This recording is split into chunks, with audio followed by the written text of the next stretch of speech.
বাপু শাক পাত দেখলে যদি জ্বর আসে তাহলে হারা খামো কি? প্রত্যেকদিন তো আর মাছ গোস্ত খাওয়া যায় না, মাছ গোস্ত যা দাম। কেন চিংড়ি কেন? তুই যদি শাক পাত না খাবো তাহলে প্রতিদিন মাছ গোস্ত পাবো কোটে? কি খাইয়া থাকবো তুই বাকি দিন? তোর বাপের তো আর হাতি ঘোড়া নাই যে তোকে প্রতিদিন জব করি করি খেলাইবে গোস্ত মাছ।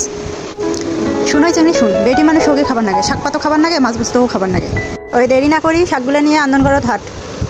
আন্দার জন্য নিচু পুঁই শাক, কদুর পাত, সজনার পাত, পাটার পাত, তারপর কচুর পাতও নিচু, তারপর আদা এনা ছানি থুসু, রসুন এনা থেতলে থুসু, মরিচ এনা চিড়ি নিছু।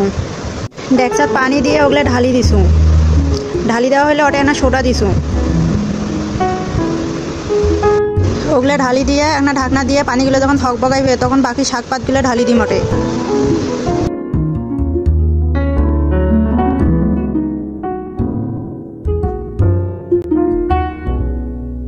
শাক গিলে দেওয়া হলে নাড়ানাড়ি করি।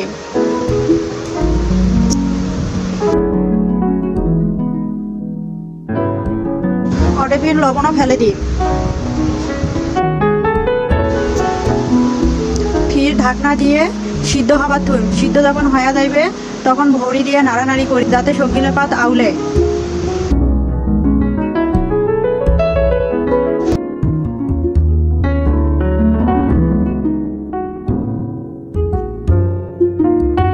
ওটে নাড়ানাড়ি করতে আরেকনা রসুন থেতলে থুসু, ওই রসুন কোনা দিই। ওই রসুনগুলো দিলে পরে স্বাদ হয়।